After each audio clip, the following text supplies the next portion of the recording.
Hello, friends. Good day to you. Trust your day has been so beautiful.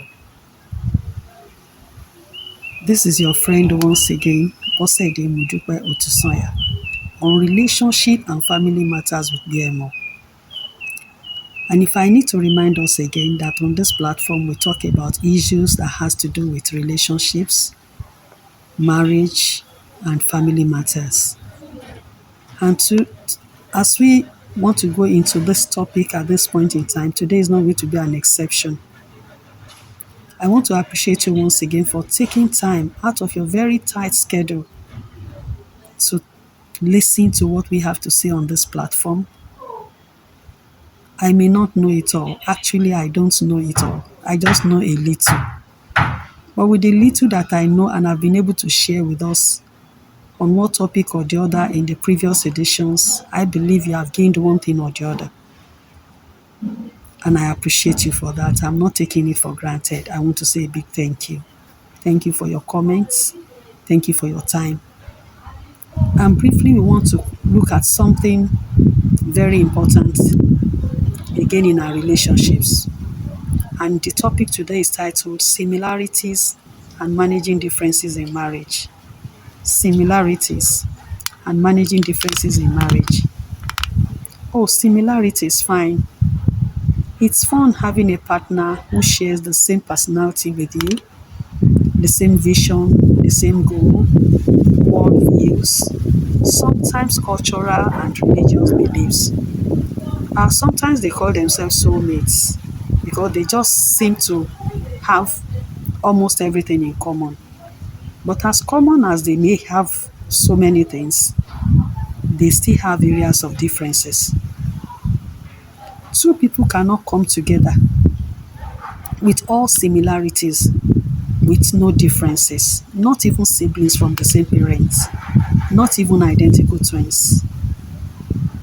As much as they may look alike in the physical appearance and in some of their characters and behaviors, they still have areas where they share differences in opinions, in worldviews, in thought pattern, and so on and so forth. And this is why it's important for us to look at this topic. Why is this topic so important to us? It's so important because inability to manage differences in marriage has caused a lot of damages in a lot of homes and in marriages. Inability to manage differences in marriage is responsible for a lot of unresolved conflicts and most times divorces in marriage. Our capacity to deal with differences is our ability to deal with differences in a constructive manner. I take it again. Our capacity to deal with differences is actually our ability to deal with differences in a constructive manner. Differences in marriage is not to be seen as a problem. It's actually to be seen as a learning process. How?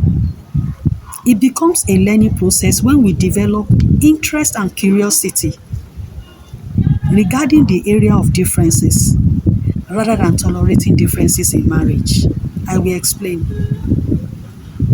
Why does my partner see things differently from me? Why does he have a different opinion from mine? Why does he stand on a different belief, differently from the way I believe things? Does it have to do with his or her family background or upbringing, cultural or religious beliefs, personality, or early childhood experience?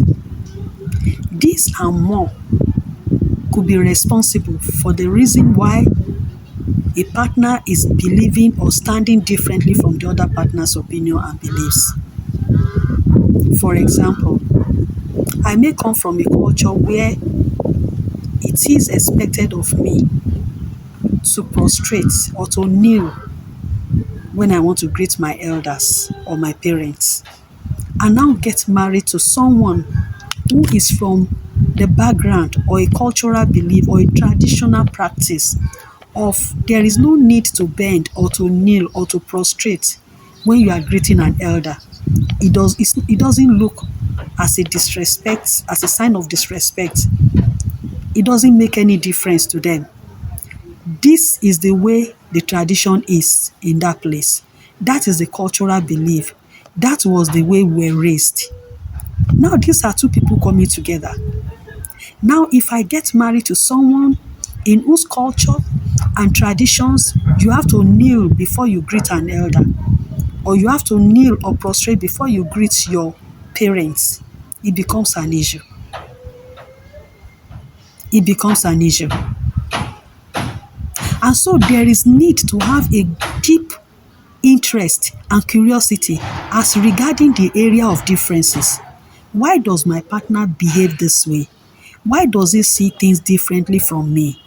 There's a need for study of each other to deeply look into why we do what we do.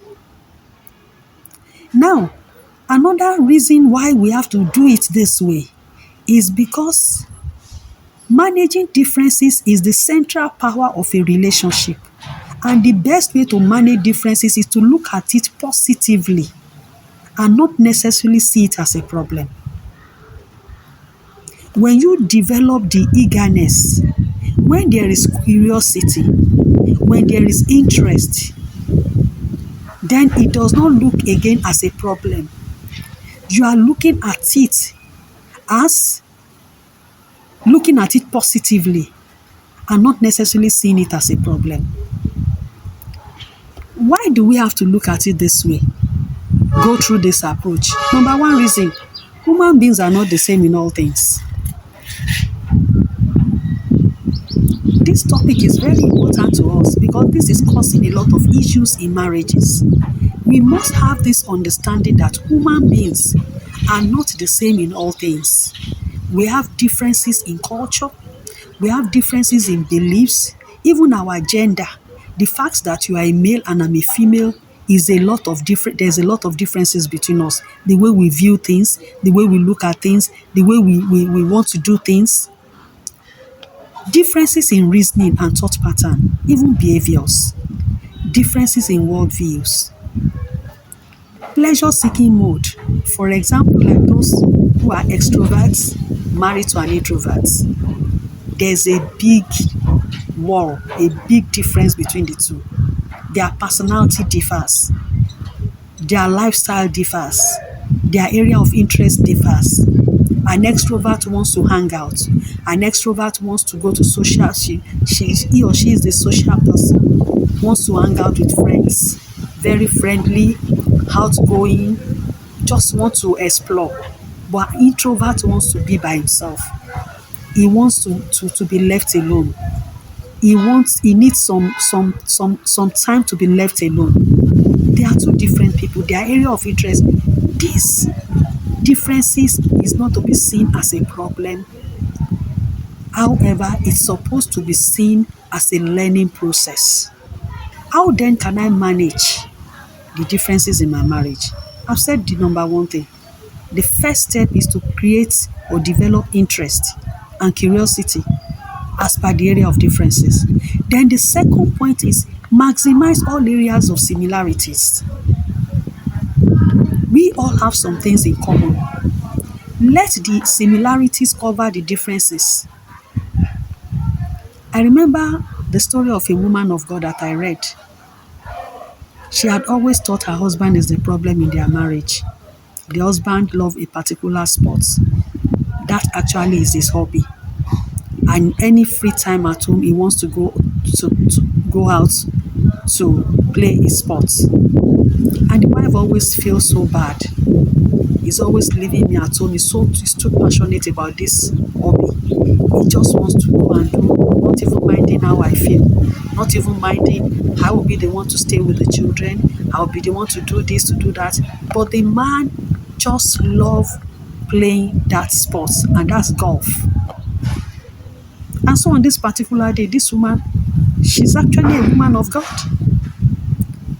She was just praying and she was telling God, she said, God, Can't you see the way my husband abandons me to go and play his golf? I mean, this is not supposed to be reporting to God. And because she hears from God from time to time, she got the message from God that it's not her husband that is actually the problem. She actually is the problem. And she got the message, she got the instructions, and she got dressed up and put on her sportswear. And the husband was shocked to find the wife among the spectators where he went to play golf. And that was how they connected. They both became golf players. And that sorted that area of differences out.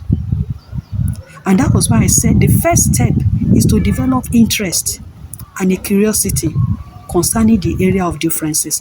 Why does my partner love doing it this way? What makes his opinion or her opinion different from mine?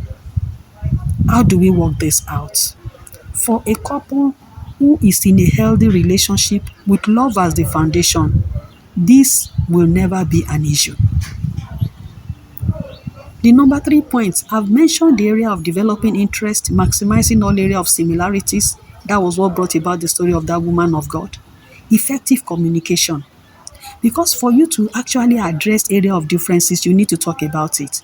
An open and sincere communication where everybody will come to table as they are.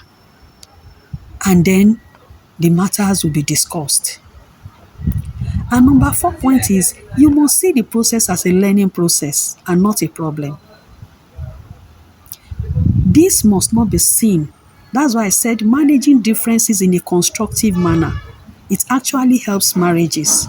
It doesn't destroy marriage. There's no marriage or people coming together that doesn't have their area of differences. And so you must see the process as a learning process, getting to study your partner better, to get to know why they do what they do. And how do you go about this? That both of you can, at the end of the day, come together with no resentment or bitterness. Number 5 is you set a goal on how to resolve the differences. And this is where adjustment comes in. Every relationship that is counting 10 years, 20 years, 3 years, ask the people involved. There were rooms for adjustment. They adjusted in one way or the other. This person shifted this way, the other shifted that way, and they both met in the middle. There was no win-lose or a lose-win thing. It was a win-win for both of them. And the last point on this is acceptance. After the communication and the process of setting goals and adjusting in one way or the other, both of you have to accept yourselves for who you are. Acceptance of each other. What you cannot change, you just have to accept by grace. It's not going to be hurtful.